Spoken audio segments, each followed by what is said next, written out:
Good morning, everyone. Good afternoon. And thank you for joining us from different time zones. And welcome to this WAPES webinar.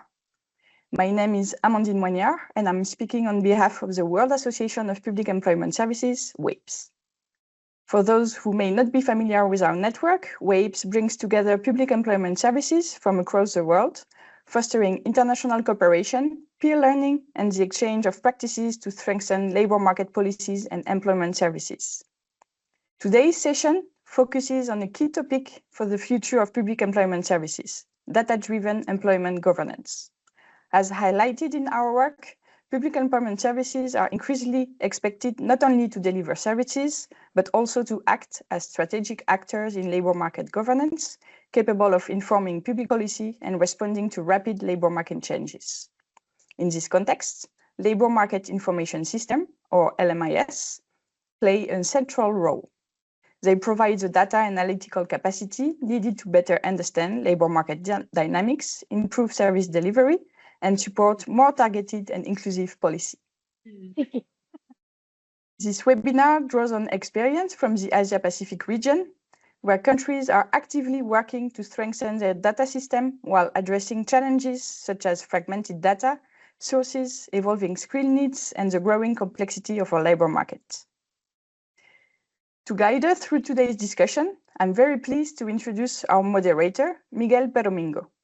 Miguel brings more than 20 years of experience working with public employment services, both in operational and strategic roles. He is currently a consultant supporting employment services networks and labor market stakeholders with a strong focus on labor market information system, digital transformation, and skills mobility. He has collaborated with WAPES, the Asian Development Bank, and multiple governments and institutions across the Asia-Pacific region. Miguel, the floor is yours. Thank you very much, Amandine, and good morning, good afternoon, and welcome. From my side, my name is Miguel Peromingo, and it's my pleasure to do the moderation for this event today. Labor market information systems being a topic that, since I work for public employment services and also private employment services in the last 20 years, has been coming up quite strongly in many occasions. Not only is it a statistical tool, it's also a tool for strategy. As a tool for strategy, it's a tool for designing services, and it's a tool for building up talent pools. It's important to have the right software behind it. It's important to have a good strategy and a good system that manages the data, especially today where we have an enormous amount of data coming in because of the advanced technology, because of different ways of collecting data. And it's important to have a real-time approach to it, and it's also important to have something that has an intelligent approach to manage the data and to maybe even have a forecasting functionality in the labor market information systems. In the context of Asia-Pacific, Amandine already mentioned it, there is a wide range of how labor market information systems are approached, from very advanced technologies in countries where artificial intelligence is used, where a lot of data is used, to countries that have a lower capacity and would need support to build up even a labor market information system. And this is something we want to talk about today. We have 4 excellent speakers for this, coming from different jurisdictions and different backgrounds. I will introduce them in a second in more detail. We will have a view from the ILO, from Makiko Matsumoto. She is representing the ILO office in Asia Pacific. We have Muhamad Faizal bin Abdul Basir, who is from PERKESO, the Malaysian Public Employment Service. Neha, Prakash, who is coming from the Indian Administrative Services. And we have Minako TAKASAKI, who is from the Japanese Ministry of Health, Labor and Welfare, and is currently also working for the host of this event, the World Association of Public Employment Services. And with that said, I would like to come to our first speaker, who would give us an overview of how the labor market information systems are run, planned, and working out in the Asia-Pacific region, and draw conclusions from that. And that's Makiko Matsumoto. Makiko Matsumoto is an employment specialist at the ILO office in Bangkok. And before she worked at this HQ, she worked as a research economist in employment-related areas, such as implications of globalization and trade, on employment, pre-employment, macroeconomic policy framework and youth employment and school-to-work transitions of young women and men. And in recent years, she has been supporting research activities to inform the formulation of employment policies, particularly on structural change in gender dimensions, on labor market outcomes in various economic contexts in the region of Asia Pacific. Makiko, can I ask you please to start your presentation? Thank you very much. Hey, thank you. Is it something oh, okay, thank you. Yeah, can we go back this slide? Okay, let's just go right into it. So the first.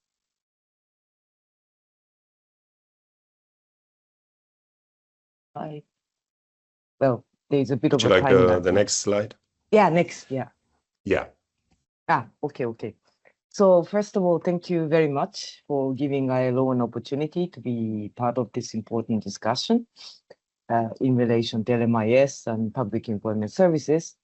And as has been said, employment services has been found to be an essential vehicle for delivering labor market services, particularly during the time of crisis, but not only. Providing all the support to those who need employment, as well as collecting some important information of what's going on in the labor market at the ground level. So basically, for the services to be more responsive and effective, strengthening LMIS continues to matter. And I think this is an area where I think most of the participants in this webinar, I think they have been working on, or at least very familiar with in relation to public employment services. So I think, as has been mentioned, I think in terms of practice in Asia Pacific, I particularly work more with the Southeast Asia and the Pacific, plus some parts of East Asia. But there are, different practices across countries. It's not just one way of doing it. Usually there is a LMI unit that sits in the Ministry of Labor, but not always. And usually within the public employment services, but sometimes there might be an independent unit out of employment services. And, there are different layers of information that have been collected, including, of course, the information on vacancy and job seekers. And of course, for some, it is supplemented by additional survey-based information, which could be ad hoc or more structured and systematic. And then, of course, for some where the national level representative statistics is more regularly available, the data is supplemented by monthly, quarterly, yearly, depending on the country, data about more macro labor market indicators to have a perspective of what's going on in the labor market. So, it can become a somewhat elaborate exercise, but basically what matters is that whatever is the data that is collected, that it is organized, it is processed, it is managed, and it is analyzed to shape basically the policies, programs, and sometimes it could be some short-run crisis-specific kind of project or smaller programs or time-bound programs. So it is, of course, important to frequently collect data and use it for the purpose of policies. And the more frequent and richer the data, of course, it is easier to monitor and, importantly, report on the progress related to policies. Now, at the moment, digitalization of government services are ongoing, maybe at different speed, depending on which country you are from, but it is ongoing for sure. And it has become quite important to coordinate with other agencies and ministries to support better delivery of public services all in all. So it's kind of this whole of government approach that can be facilitated with more digitalized and integrated data tools. So, for example, I think, I'm not sure who's here, but some countries, they do have separate kind of information collection for informal employment, sometimes through Ministry of Commerce, Ministry of Industry, etc.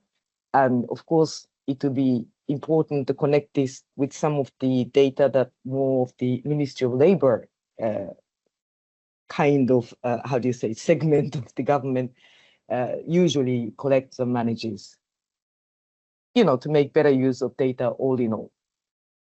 So basically for the discussion today, so this matters, but I think these are very familiar to everybody. If we can go to the next slide.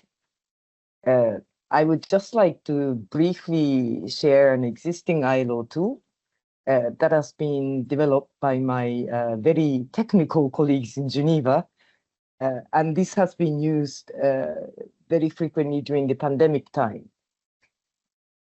Because at the time, it was thought important to have some idea of timely information of what's happening to the labor market, so that some of these, you know, immediate response discussions are at least not done in blindness, and at least there is some sense of what is the magnitude, where is it happening, who is likely to be more vulnerable, etc., etc.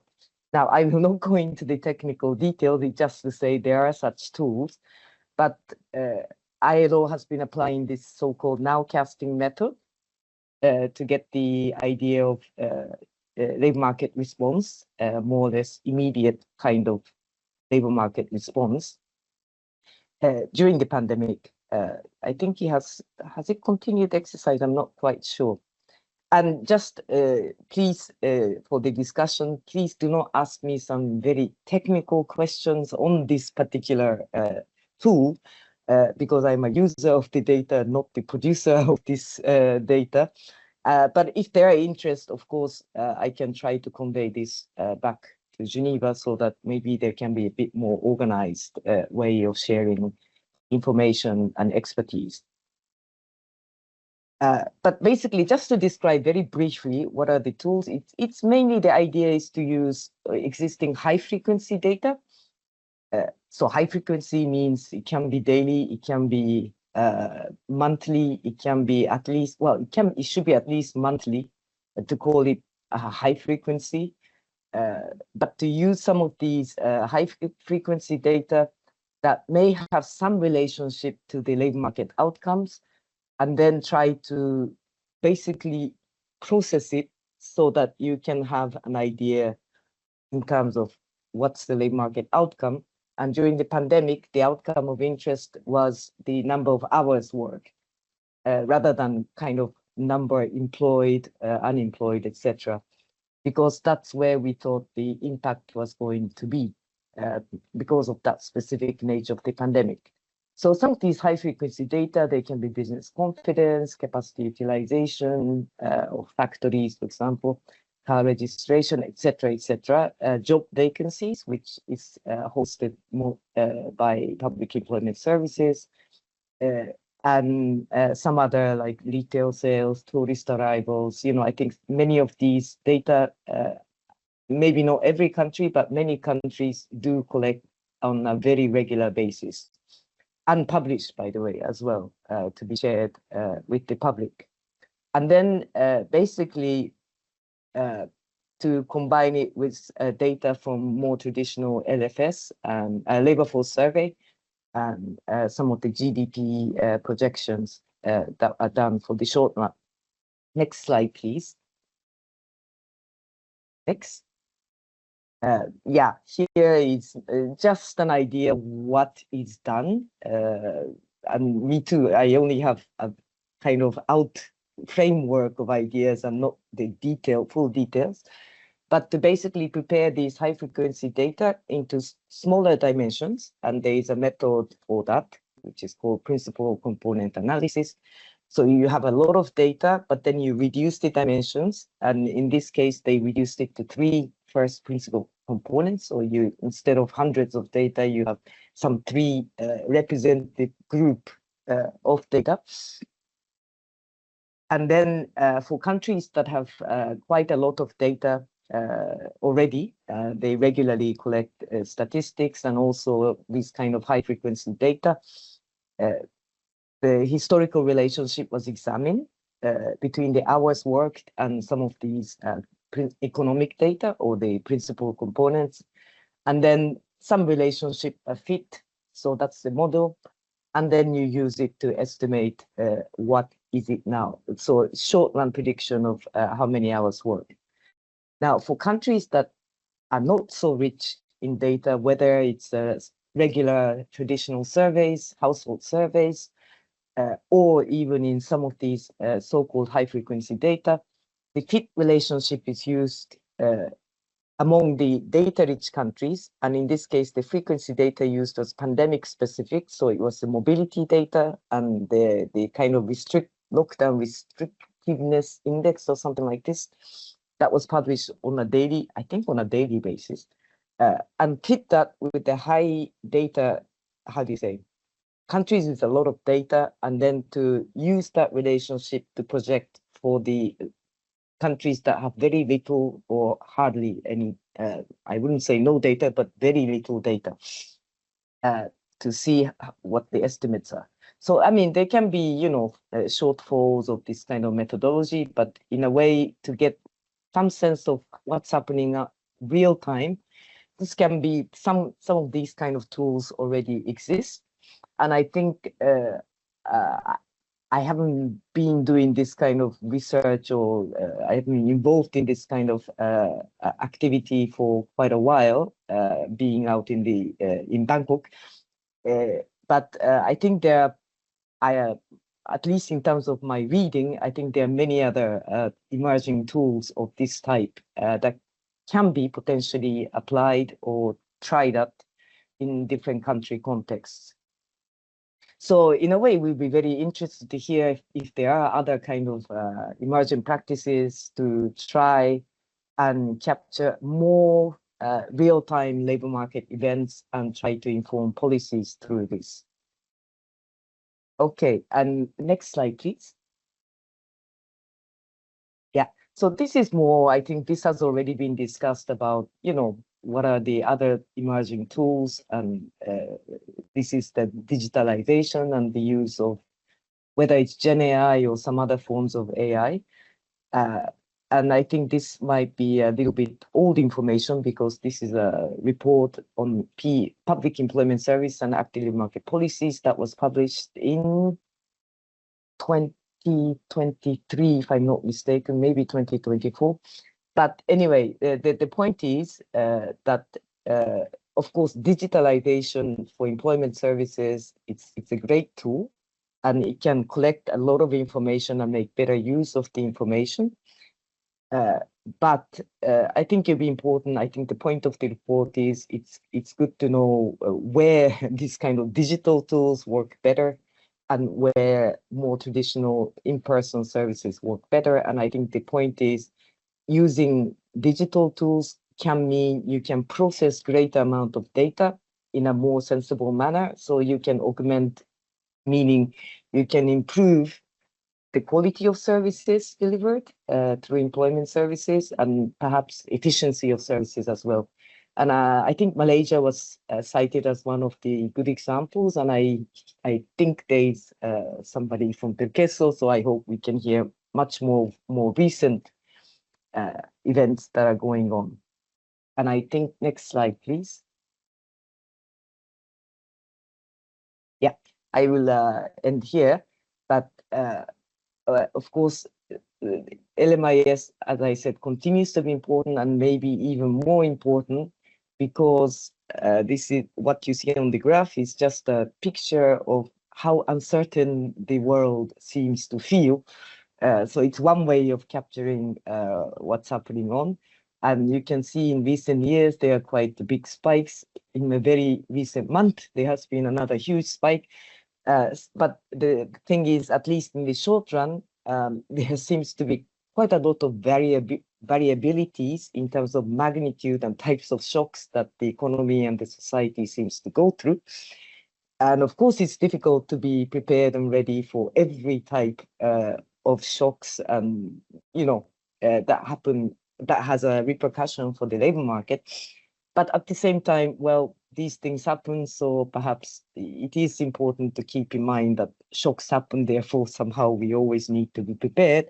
And of course, having a good information source does support good immediate response measures. Of course, there might be some challenges in terms of responding, including using the data and responding, which includes the institutional and staffing capacity. And you cannot immediately suddenly coordinate with all relevant stakeholders. So that's the kind of short-run issue. But nevertheless, I think the more information there is, the better and the more constructive this kind of short-run policy response can be.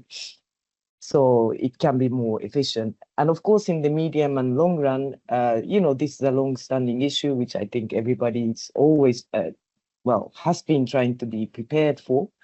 And it's an ongoing thing, so it's slow but surely going on, which is the bigger structural change, which is driven by the technological change, climate change, the demographic transition, perhaps how the globalization is seemingly changing, perhaps in the way it is globalized. But, these are ongoing bigger drivers of change that affects the kind of macro pictures of the economy and the labor market, and has repercussions all the way down to more, smaller units like enterprises, etc. So I will just stop here. I hope this can be just a quick introduction for the panel. Thank you. Thank you very much, Makiko, for this comprehensive overview and a very good introduction. I think it's a interesting point that you mentioned certainty, because I think data not only in labor market policies, but of course data is one way of making things more certain or getting the picture a bit clearer. And I think that applies to LMIS as well. This is big picture stuff. It's not only collecting data. It's about also getting a grip of what's going on, and the consistency you mentioned, I think, is also very important. I would like to ask you a quick question on this, and I will take questions from participants then also throughout the event. So if you have a burning question for Makiko, you can just put it in the chat or in the Q&A. You can just write it down and we'll pick it from there. And after all the speakers have delivered their contributions, we will also have a bigger round of Q&A. My question to you is, Makiko, whether you have the feeling that labor market information systems today in public employment services across the region where you have an overview are also addressing well enough the new forms of work, like, let's say, entrepreneurship or micro enterprises, or even informal work, which I think continues to be a big issue across the region. Do you see in the Asia Pacific region or in the countries you have a good overview that this is being addressed, this topic of updating, so to speak, the LMIS system? Okay, thank you very much for the question. New forms of work, well, okay, they're all kind, and I think this kind of comes back, perhaps, especially if you mention the micro enterprise or the self-employed, who can be, in some countries, they're considered informal employment, etc. I have seen, maybe it's not everywhere, but these are normally managed, there's some kind of public service management not with the Ministry of Labor, not necessarily with the Ministry of Labor. So that's where I have mentioned that it's important to have that coordination in place with the whatever exists within each country as LMIS. So this kind of data integration, I think governments, at least some government I have been in touch with, I think they're very much aware of this, but I would say that it's awareness level, but not quite yet done technically. Mm-hmm. Yes. Mm-hmm. Okay. All right. So that's an area of development. Yeah. Yeah. Okay. Thanks a lot. We will come back to you. I would like to, oh, by the way, the cameras have been deactivated in between. So if you had your camera on and you prefer to be on screen as well, I encourage you to switch on back the camera. They are working again now. and especially for our next speaker, so that we see you. I would like to introduce from Malaysia. We already mentioned Malaysia as one of those public employment services that have been developing a lot in this area of labor market information systems. It's my pleasure to introduce Mr. Muhammad Faizal bin Abdul Basir, who is an IT professional with over 15 years of experience in systems development, data processing, digital platform optimization. You currently work at PERKESO, where you lead the development of APIs, automate data pipelines, and deliver labor market insights through tools such as Python, Talent, and Tableau. You also manage and enhance web platforms using WordPress, PHP, MySQL, and previously you have held technology roles in different places at Ministry of Higher Education in Malaysia and Ministry of Health in Malaysia, holding a Master of Computer Science from the University Putra Malaysia and a Bachelor of Computer Science from University of Science Malaysia. So you are an expert in that topic also on the technical field, and we're looking forward to your presentation. The floor is yours. Hi, good morning everyone. Thank you for inviting PERKESO in introducing what we done for labor market information system for the PES governance and service delivery. And we also share some challenges and opportunities that we face together during this presentation. Okay, you have the slide. Next slide. Okay, this is I want to present today here regarding my future job. My name is Faizal from Malaysia, from PERKESO Malaysia. Okay, next slide.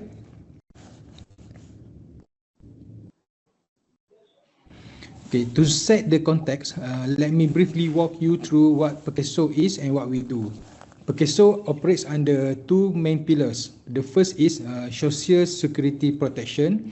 This covers things like medical benefits, disability, cash benefits, dependent pension, and also funeral benefits. These are there to protect workers from when the unexpected happens. The second pillar is national employment services, where we focus on job matching, providing labor market information, running active labor market programs, and supporting worker mobility across sectors and borders. These two pillars are backed by three key acts: the Employees Social Security Act 1969, the Self-Employed Social Security Act, and the Employment Insurance System Act, that both introduced in 2017. Together, they allow PERKESO to serve a wide range of workers in Malaysia. Okay, we move to the next slide. Now, how does PERKESO actually facilitate the labor market in practice? We have active labor market program or ALMPs. This use a proactive approach to stabilize employment and better match with demand. Next, we have employment insurance benefits. The job placement income benefit, for example, is tied to the claimant genuine commitment to job searching under our activation policy. Then, social security protection that cover a broad range of workers, from those under employment injury scheme to self-employed individual and also to the housewife. In fact, PERKESO currently covers 70% of Malaysia's entire workforce. And the platform connecting all of this together is using My Future Job, the Malaysian National Job Portal. Okay, next slide. Okay, now we will talk about My Future Job. The platform is built on 4 core capabilities. The first is AI matching. We use big data to understand user behavior and continuously improve how we match job seekers with vacancies. The second is matching algorithm configurability. We can fine-tune the matching algorithm to reflect current supply and demand in the market. This is important because labor market is not static. Third, we have constant taxonomy updates. We regularly update our occupational directory to keep up with new industries, new job titles, and evolving skills classification. And fourth, user tracking and reporting. The system generates real-time reports on portal activity and user traffic, which help us to make informed decisions. Okay, next slide. One features I want to highlight specifically is our taxonomy algorithm, because this is really the backbone of accurate job matching. When a job seeker sets their career goal, let's say, example, digital jobs, the system doesn't just look at the job titles. It maps out everything connected to that goal. The alternative job labels that fall under it, the essential skills needed, the essential knowledge, any optional skills, and even specific IT knowledge requirement. For example, under digital job, the system recognizes roles like IT system analyst, network analyst, and system analyst as related labels. This structured approach ensures that matching is based on the much richer understanding of what a job actually requires, not just keyword. Okay, next slide. Building on the taxonomy, our matching technology take into account a wide range of factors, and the chart on the right shows exactly how these are weighted. The taxonomy manager sits at the center, covering 4 dimensions: occupation classification, skills and competencies, industry sector, and education and training codes. When matching a job seeker to a vacancy, the algorithm consider things like job occupation, their location distance, employment history, their education, and even disability status across more than a dozen of criteria. The key point here is that taxonomy drives dynamic standards. Because we can update the taxonomy manager easily, our system stay relevant as new job and technology emerge. We not locked into outdated classifications. Okay, next slide.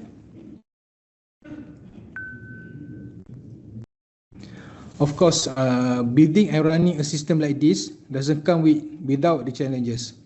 Here are some of the challenges that worth to mention. The first challenge is data fragmentation. Different agencies in Malaysia, we have different agencies that they have their own systems, and actually the challenge is getting them to talk to each other or to share the data. It's not a straightforward process. We may have to come to the letter of understanding between the agencies to get them to share the data, to read the related information. Okay, the second is on the data quality. If we didn't update the data or it is consistent, it will lack or if it's lack of standardization across the sources, it can affect the reliability of what we put out. For example, the matching cannot be done correctly because there are outdated data. Also, if the employee doesn't update their resume in the timely manners, then the matching is not going to be perfect. The matching is not going to be matched pretty well. The third one is employer participation, particularly among the small, medium enterprise. Okay, if more employers register their vacancy, it will improve the labour market efficiency.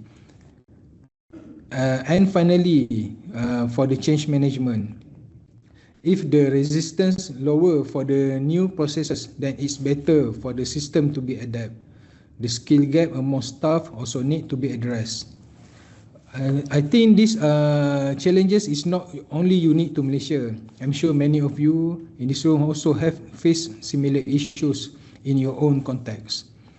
Okay, next slide. Despite these challenges, there are real opportunities ahead. And this is where the theme of today's workshop really comes alive. The first opportunity is enhancing the AI-driven matching and profiling by going deeper with personalization and predictive capabilities.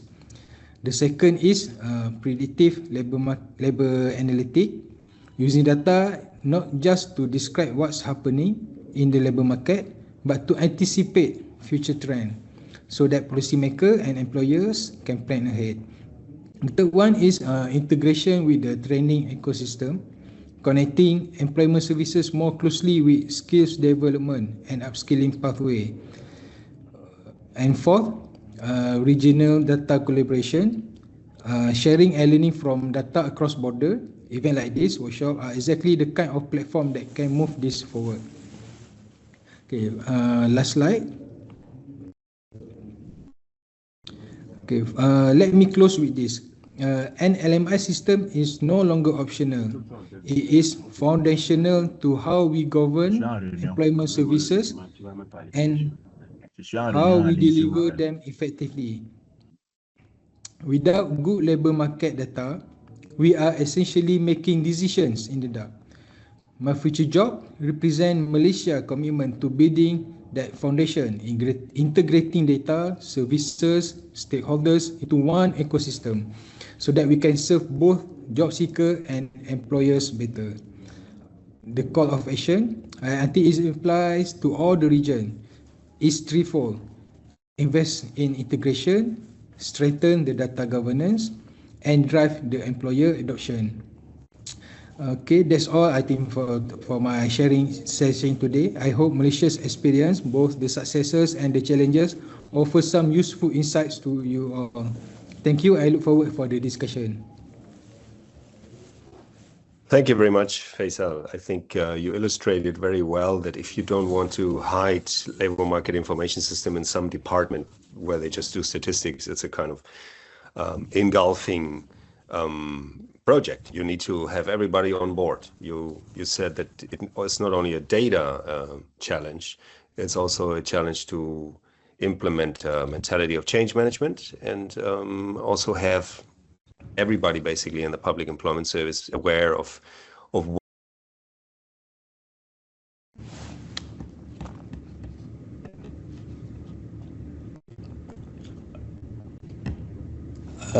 Miguel, I think your mic is turned off. Oh yes, okay, thank you. Thank you, Faizal.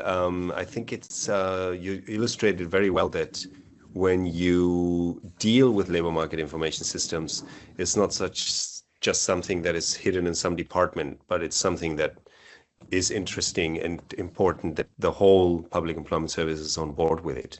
It's a change management challenge, and it also is not just about data. It's also about the strategy and the operational implementation of what you do with that data. And I think in this comprehensive presentation that you made that point very clear.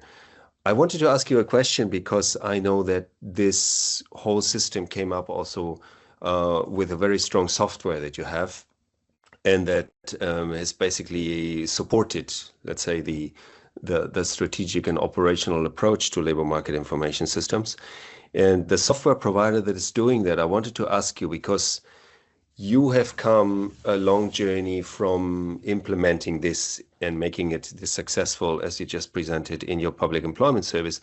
And I wanted to ask you how you saw the journey when the provider came to you and started offering that software until the moment that you make it workable for your means in the public employment service. How long did that process take until, let's say, a commercial software company spoke the same language of the Malaysian public employment service and you understood each other and they knew what you wanted? Okay, the framework in PES bring by future job, matching algorithm, several components contribute to overall match score, each weighted according to its influence and successful job placement. Okay, now for the development of the software,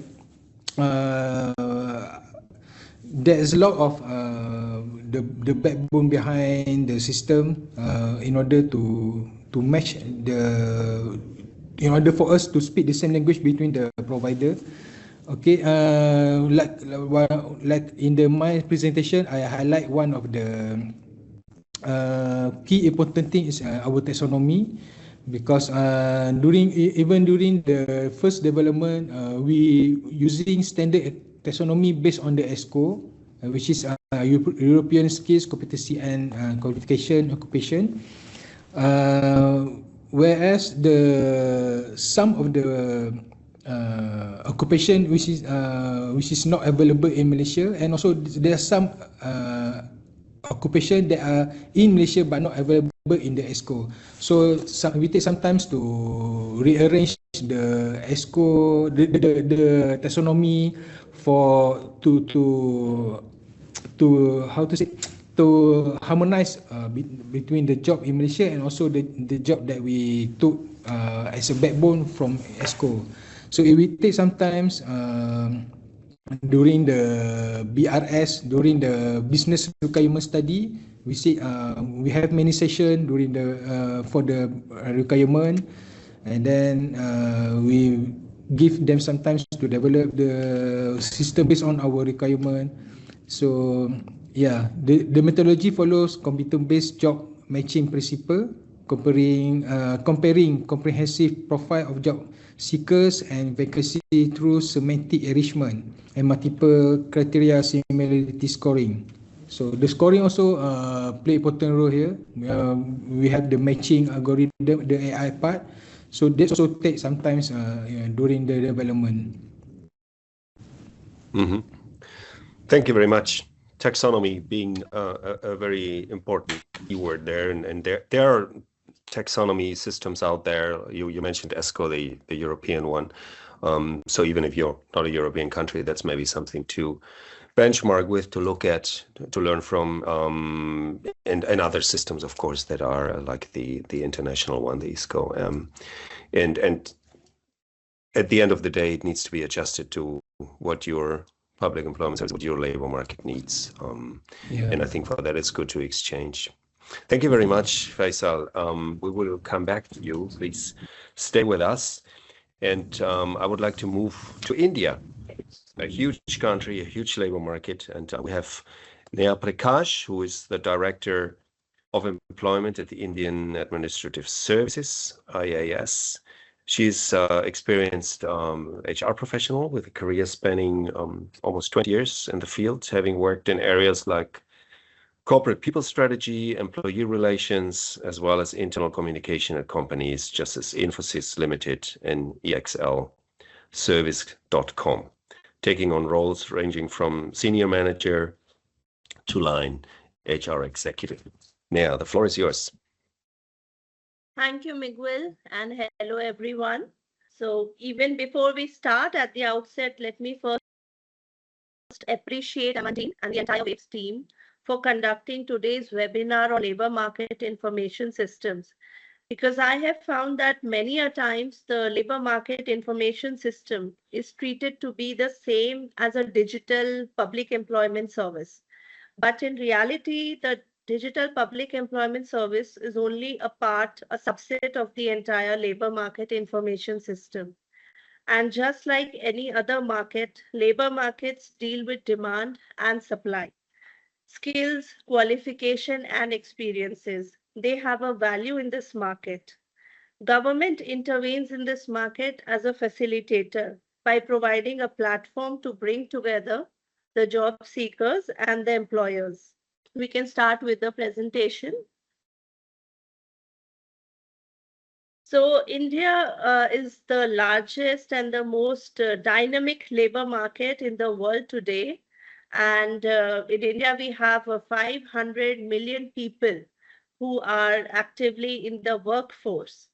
And to give a breakup of this workforce, 12% of this 500 million are working in the manufacturing sector. 12% of them are in the construction sector, and 43% of the entire workforce works in the agriculture sector. We can move to the first slide, the next slide. In India, we have also seen a trend of rising female participation in the labor force.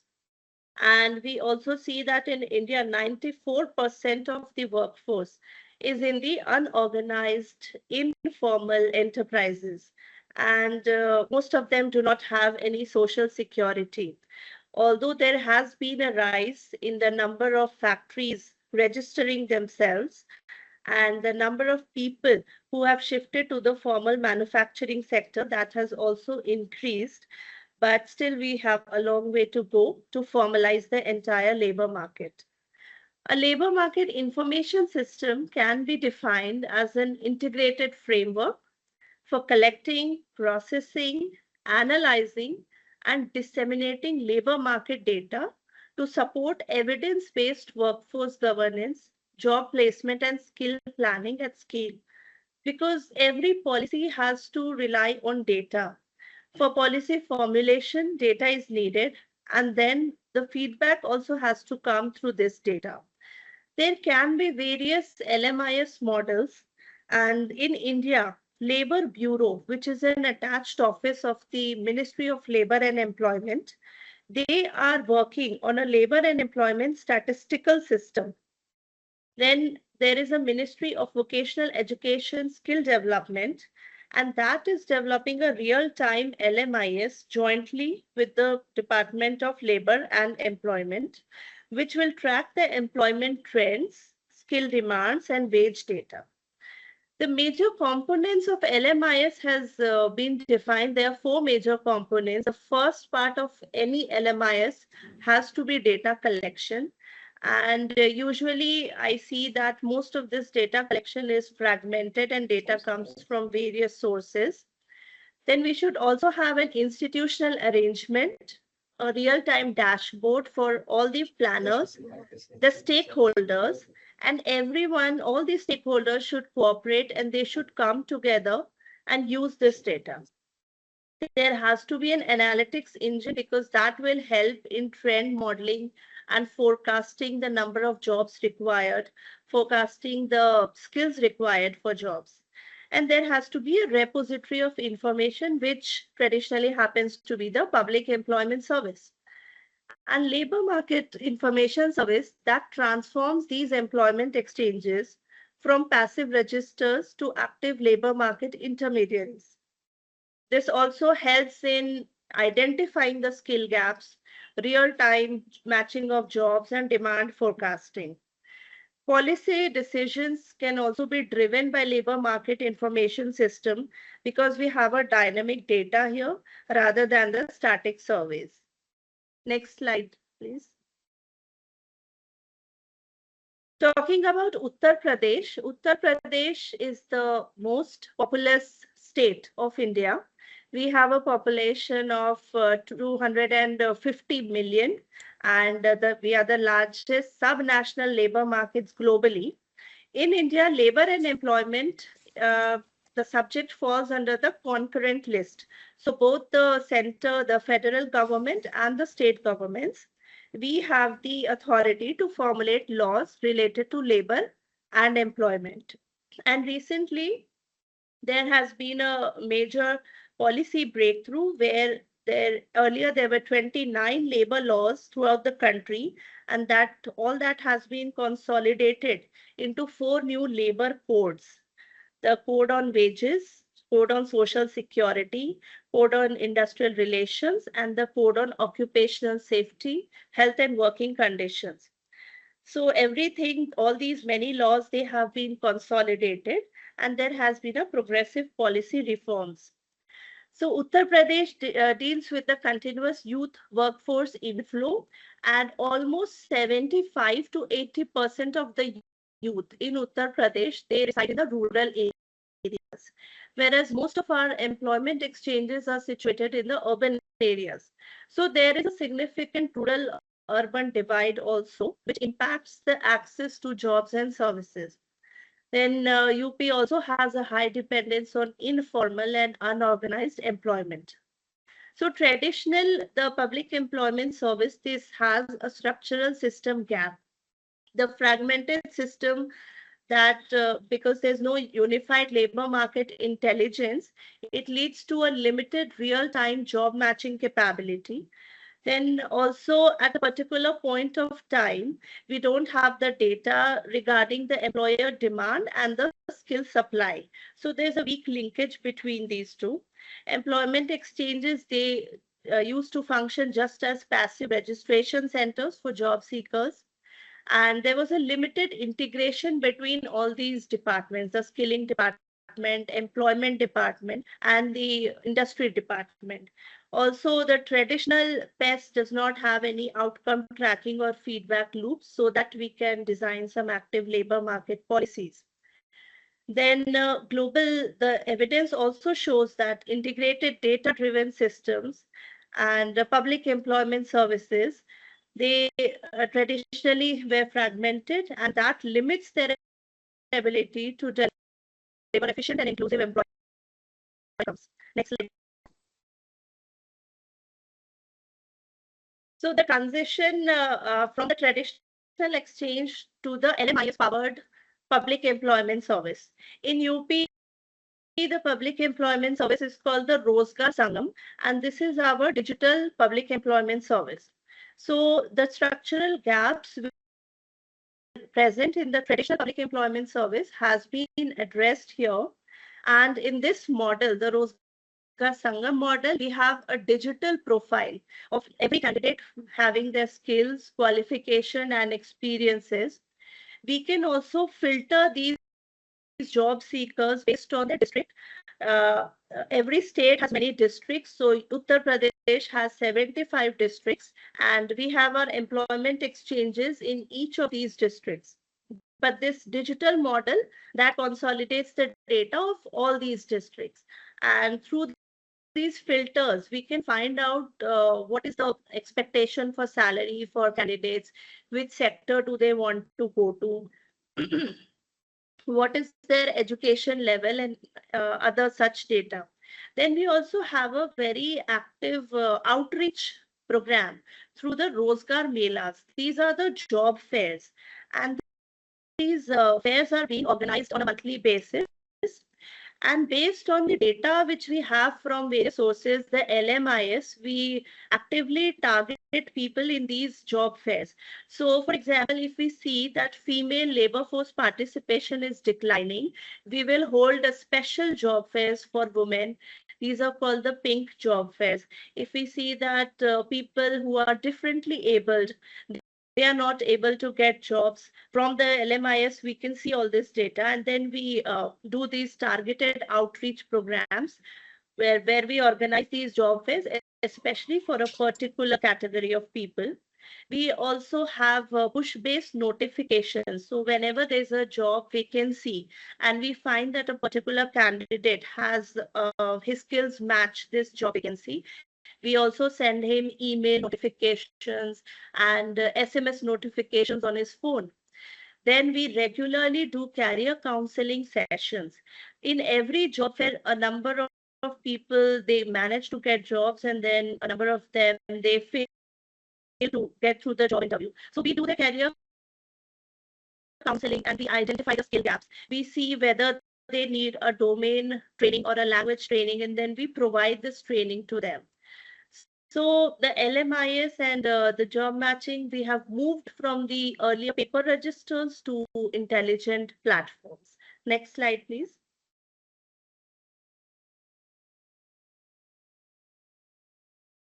This is our Rozgar Sangam portal. And as I said, that UP has a population of 250 million, and we represent one of the world's largest and the most complex labor markets. And we have 4 point.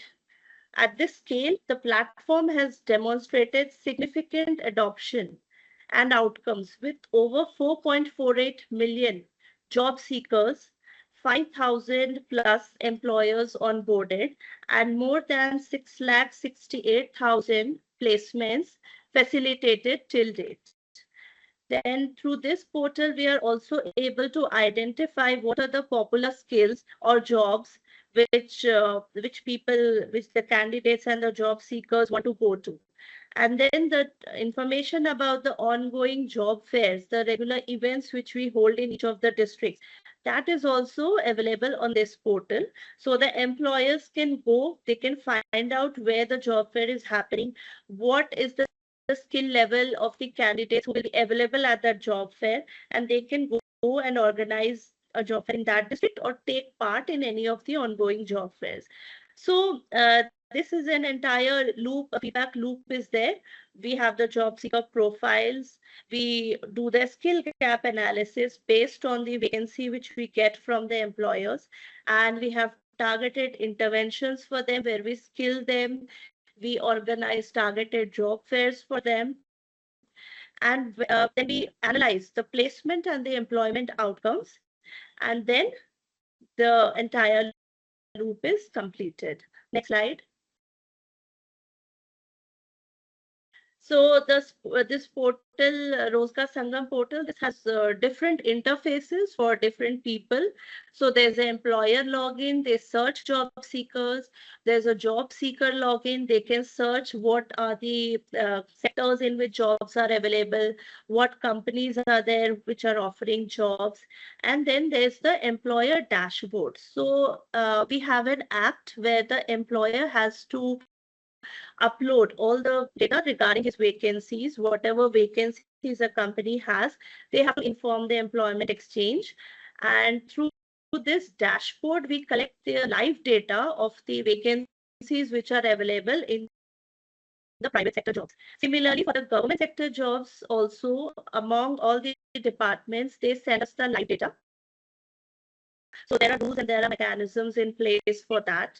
All the employment exchanges, they also upload their employment exchange returns. So through these returns, we also get the data regarding the number of job vacancies, number of candidates who are applying for the jobs, the skill level of the candidates, the geographical location of the candidates. So all this data is being collected. Our Rozgar Sangam portal, which is the state portal, that is also connected to the National Career Service portal. And that is the National Employment Service, which acts at the federal level. So there is a linkage between the central level and the state level. Next slide, please.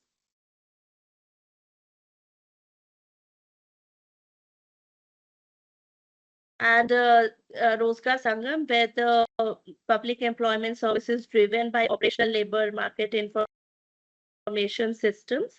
So it is a one-stop portal. It integrates all the private sector jobs, the campus placements, job fairs, and skilled labor vacancies. Everything is there on this one single platform. All the data is also available here through the employment returns, which the employment exchanges file, and from other sources also. Then we have a multi-stakeholder approach because we have created separate modules for job seekers, employers. We have separate career counseling modules here, then separate skill training and other AI training. These modules are also available on this portal. Seva Mitra is a concept. Yeah, excuse me for interrupting. Just if you could come to an end in 2 minutes or so that we have enough time for the rest of this. It's very interesting. We just need to be also aware of time. Thank you very much. Yeah, sure. I'll keep that in mind. So I'll just give an idea of Seva Mitra. So labor market information systems during the COVID pandemic, we saw that a lot of reverse migration happened from the urban areas back to the rural areas. And people wanted a job in their own district, in their own location. So that time we came up with a Seva Mitra concept, and this is an active labor market policy where we created a platform where people registered themselves for home-based services and daily needs services. So many people like plumbers, electricians, they registered themselves on this portal, and citizens could access this service through this portal. So citizens can download the app, they can call on a toll-free number, and we also have a website. So this was a active labor market policy which we had developed after getting the information from the labor market information system. Then I've already talked about the skill-based matching, and we regularly organize a lot of job fairs. There are learning linkages where we skill people. And about the data architecture in India, we have the Aadhaar number, which is like a social security number. So all this data is stored in a Aadhaar linked deduplication model on the state data center. The real-time data has been captured through various sources, and then we have an integration layer where we integrate with the Employee Provident Fund organization. There's the eShram portal, which deals with unorganized sector workers. The Skill India portal has the repository of all people with the relevant skills which they possess. And we also have this at the district level. So we can move on to the next slide. Labor market information system is very essential because we have to transform to a proactive policy making. And in India, we get this information for the labor market information system from various sources. We have the PLFS, the Labor Force Survey Report. Then for the unorganized sector, because a huge percentage of people in India in the unorganized sector, we have the quarterly employment survey, which captures the data for these people. The ER returns are filed by the employment exchanges, and the eShram portal is also a database for the unorganized workers. We'll move fast. We'll move to the next slide. The case studies, this is about the job fairs and the number of people which we are able to place in all these job fairs. So because the scale is large, we are able to do it on a bigger scale. Next slide.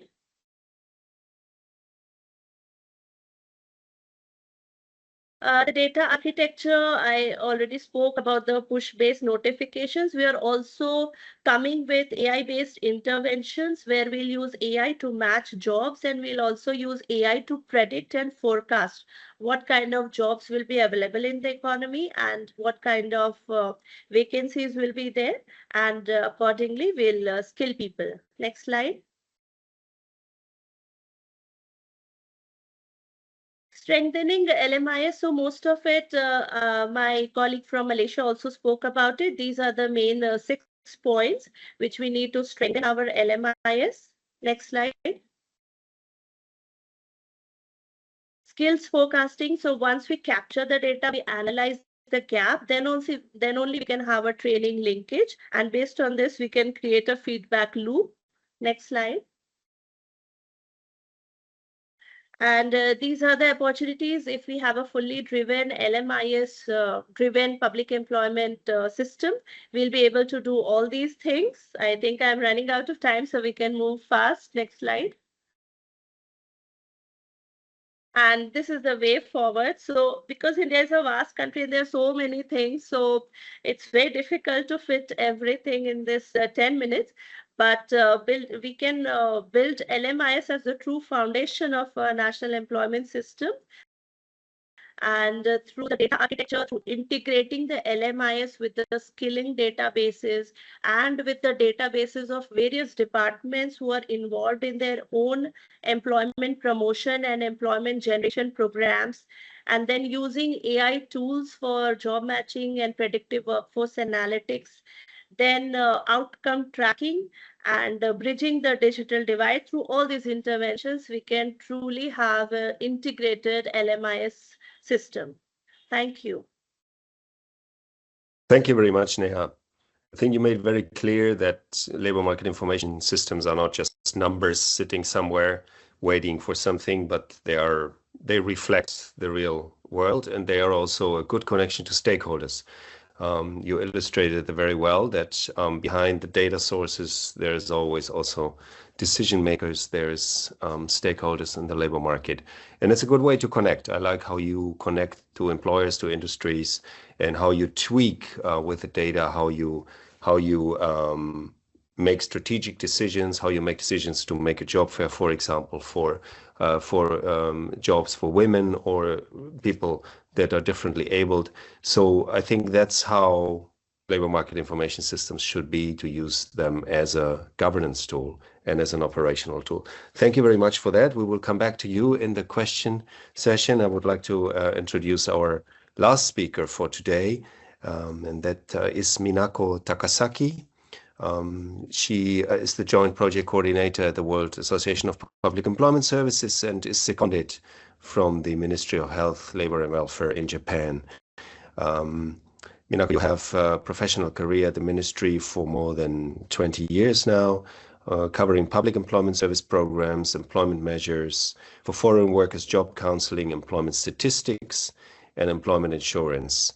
and you also were the first ever female head of the Employment Service Department at the Okinawa Regional Labor Bureau, and worked for the Embassy of Japan in the Republic of Korea as first Secretary of Economy.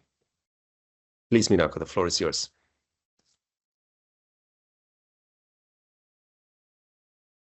So could you show me my slide? Thank you so much. Thank you so much for having me here. I'm honored to share Japanese good practices with distinguished participants. Next slide, please. Before getting into the major topic, let me mention the basic structure of Japan's public employment services. In Japan, the central government, Ministry of Health, Labor and Welfare, is responsible for the comprehensive management of public employment services. 47 regional branches and about 550 public employment service offices, so-called Hello Work, are entirely operated by the central government. In this structure, we can implement a range of employment measures with consistent quality nationwide. Next slide, please. Okay. Public employment services in Japan has three principal concepts. First, job consultation and placement. Second, employment insurance. And third, employment measures, such as providing subsidies to employers and vocational training opportunities to job seekers. Our practical employment measures are planned based on this integration of these three concepts. Also, to provide various employment services to the target, a large integrated digital platform called the Hello Work system plus Hello Work Internet service was developed about 20 years ago and has been operated with ongoing improvements. Job consultation data, employment insurance data, and employment measures information are stored and used integrally in the Hello Work system. Thanks to these systems, not only can nationwide connections among Hello Work staff, employers, and job seekers be established, but both employers and job seekers can also complete their entire recruitment processes online efficiently. As of the end of March 2024, Hello Work system devices are installed at about 1,300 locations, such as Regional Labor Bureau, Hello Works, and local government offices. Next slide, please. Thank you. Almost all administrative operations in public employment services are conducted through this integrated network, and we can store a large volume of information, including sensitive and confidential data. This allows us to comprehensively track and analyze daily, monthly, and yearly performance. Furthermore, Hello Work staff can utilize the information to provide customized, needs-based consultations to job seekers or employers who request them. Also, in 2023, the Hello Work Internet service had about 70 million monthly accesses, and more than 80% of job openings were applied for through the online service. Recently, a trial AI tool and chatbot have helped users search more efficiently. Next slide, please. Thank you. As a further function, the Hello Work system shares information with various other administrative systems, not only those within our ministry, such as workers' accident insurance and health insurance system, but also those related to finance and individuals' identification number systems. With these cross-border connections, we can carry out complex administrative procedure more efficiently in this online network and obtain useful numerical evidence-based information for analyzing the labor market precisely. Next slide, please. Next, let me briefly introduce the practical labor market analysis method in Japan by demonstrating monthly analysis. As a major characteristics, the monthly analysis is conducted simultaneously by MHLW headquarters and 47 regional labor bureaus using the same 4 steps. Step first, grasp changes by using the monthly summary sheet automatically created with Hello Work system. Second step, analyze trends by industry, age, profession, area, employment type, and job description on a year-over-year and monthly basis. If particular trends are found, we dig into them using details customized data with Hello Work system to identify effective and quick countermeasures. In addition to Hello Work system, we gather real-time information in an analog manner from the nationwide 47 regional labor bureau staff and Hello Work staff. We reference related and collaborative data outside the Hello Work system, such as unemployment rate, employment survey by the local government, economic indicators from financial authorities and think tanks, as well as business and trade unions.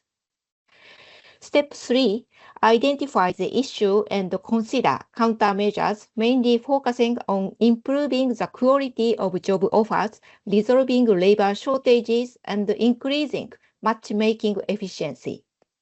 This means that quick countermeasures by respective labor branches are possible without waiting for a central government's order or approval. Last step, holding monthly press conference nationwide to disclose challenges and updated countermeasures nationally and locally. During the conference, as official indicators, the job openings to applicants ratio and the number of job seekers and or openings are reported to nationwide and local media. Next slide, please. As an example of a countermeasure for the job seeker trend change, when the drastic increase of over 65 years old job seekers was confirmed in data, we expanded the capacity of the specialized services for senior job seekers. As a result, the number of successful placements increased, and the successful rate improved to over 90% in 2024. Next slide, please. As another approach, how to use labor market information, there is a practical digital tool to help the young generation's job finding activities. Ministry of Health, Labor and Welfare developed the occupational information website, so-called job tag. 500 occupations are covered in the job tag, providing plenty of information and the data necessary for job application by using integrated labor market information system. Next slide, please. So major information necessary for job seeking activities, jobs such as occupation works, tasks, operations, skills, technique, or abilities, and wages are visualized and numerical as much as possible. This integration is with various information platforms also enable users to reach suitable job openings that Hello Work possesses or vocational educational training opportunities. So that concludes my presentation. Thank you so much. Thank you very much. That was great, and I really liked how you emphasized that labor market information systems, of course, are informing an interface to the client, to young people, but also basically to all clients of the public employment services. The data and all the information behind it can help build the can be the facing the customer tool and help combine, and you call that analogous manner, with the digital manner. So both can exist. You have chatbots, but you also have interfaces that work face to face. So I think that's a very good example that you can use advanced technology, but of course you need also qualified staff to face the customers. And I think that's the future, the human AI interaction, especially when it comes to servicing the clients, but also to manage the data. And with that said, I would like to move over to the questions coming from you, from the audience. Thanks to all the 4 speakers. Of course, we can only very briefly touch those topics. And I would encourage you to also go beyond this webinar and be in touch with the speakers of today and search the dialogue to go on developing this topic. For now, we have a couple of questions that I would like to address to the speakers. The first one going to our ILO speaker, Maki. The question is whether you mentioned in your presentation nowcasting high frequency data, and the question is there one practical first use case, Maki, where you've seen work, for example, hours worked, shock monitoring, skills shortage detection, that you can give as an example?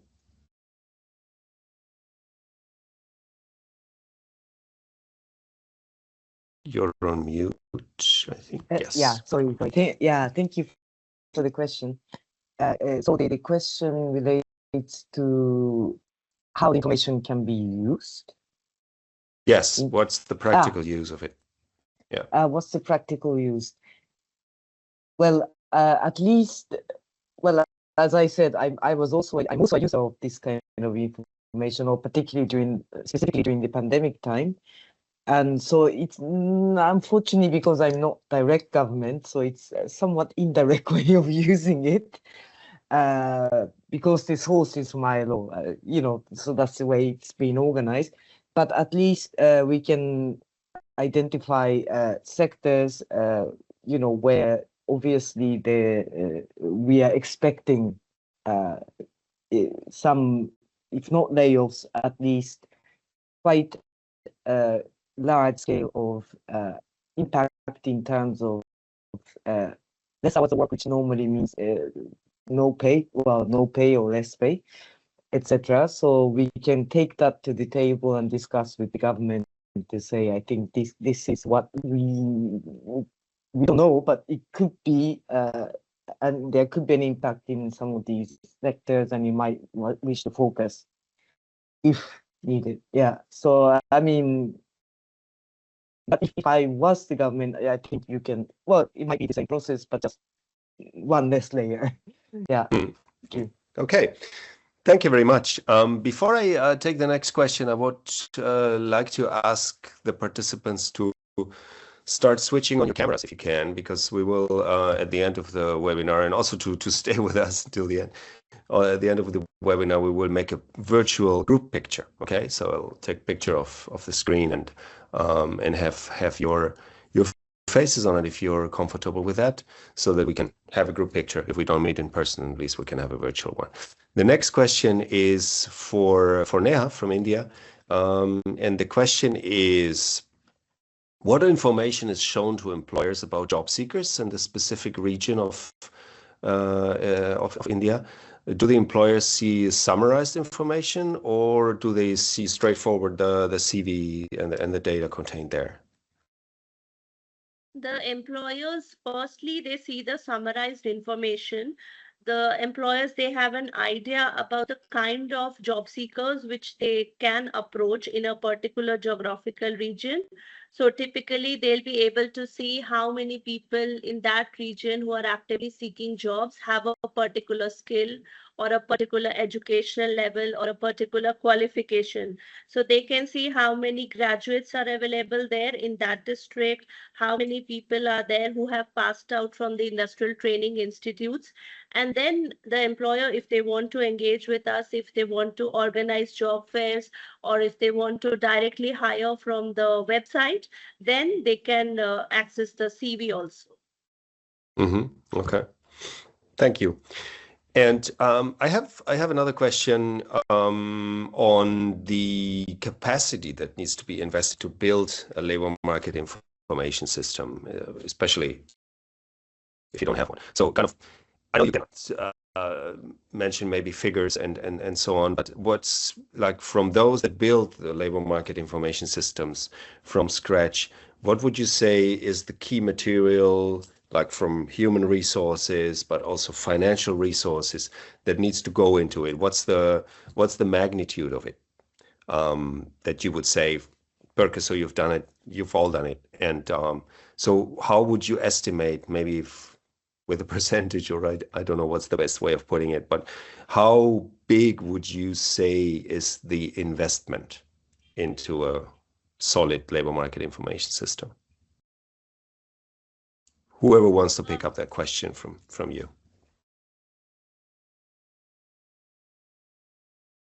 I cannot come up with the numbers, but there's one thing, Miguel, which I would like to say on this, that more than the resources, I think we have sufficient resources for the human resource development, for the technological development.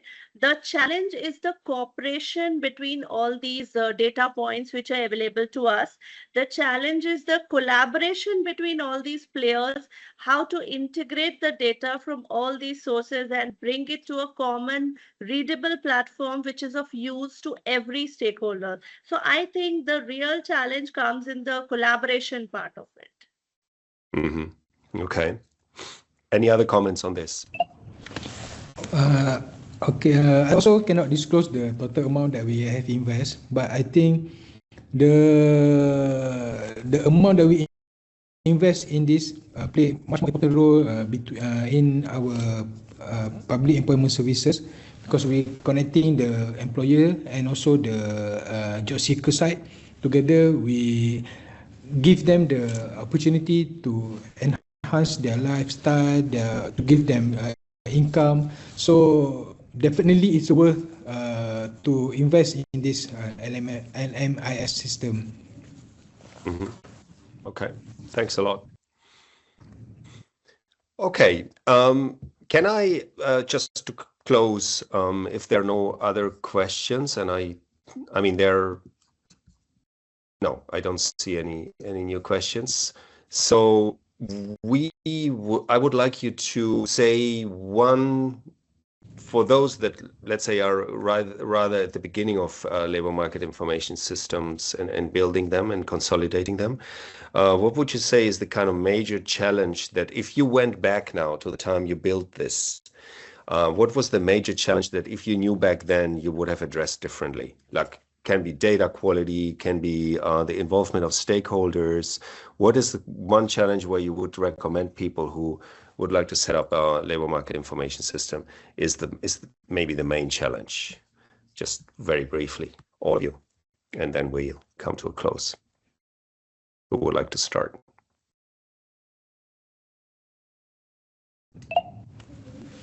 So let me make a short, briefly comment. So providing same quality service is the most important and very challenging.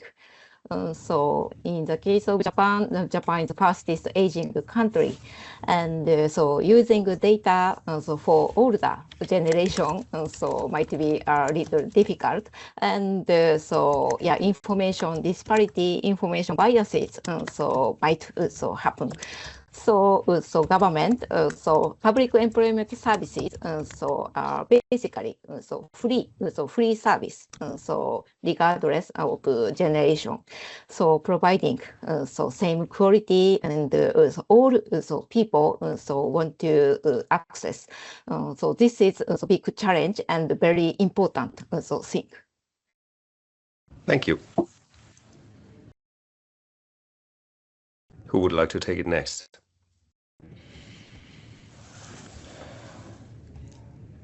I would agree with Minako, and I think that data quality is a very important point which has to be taken into note while building any LMIS or a PES. So data has to be accurate, data has to be reliable, there has to be a certain frequency of gathering this data, and we should always focus on the quality of data, because based on this, the entire LMIS system, the outcomes and the outcomes of the PES, everything is based on the quality of data. So we can make good policies if the data quality is good. And if the data is corrupted, then the policies will not be able to serve the purpose for which they are made for. Thank you very much. Maki, Faizal, would you like to comment on that as well? Yes, actually, if we have the system, but no one is using it, so it doesn't give you anything meaningful. So for me, I think the important part is everyone is using the system. Okay, if everyone in our country uses the system, then we can do many things. We can close the gap. We can make economy rise more higher. So I think that is the one important thing that is the challenges that I would like to take. Thank you very much. Okay, just a very quick one. I think one thing I have seen which is important is having that common taxonomy and maybe even common format of organizing information, not only within the ministry, but with all the other across the government. And sometimes it's not there. And I think I echo some of the things that's been said about the importance of this coordination, collaboration with other government units or agencies. Thank you. Thank you very much to all speakers for sharing this very valuable information, which we will make available also after the webinar. I encourage you to stay in dialogue with this. It's an important topic. It's a cross-cutting topic, and it's a foundational topic. It was my pleasure to moderate this. I would like to give the word back to Amandine. Thank you very much. Thank you very much, Miguel. As we come to the end of today's webinar, I would like to thank all of our speakers for their insightful contribution and for sharing their valuable experience with us today. So I have some keywords I retained from today: data quality, interoperability of data, and use. So thank you very much for that. I would also like to extend a warm thank you to the Ministry of Health, Labour and Welfare of Japan for the excellent cooperation in co-organizing this webinar. And of course, our sincere thanks also to our moderator, Miguel, today for guiding this discussion so effectively. And of course, thank you to all of you, the participants, for joining us today and for your engagement throughout the session.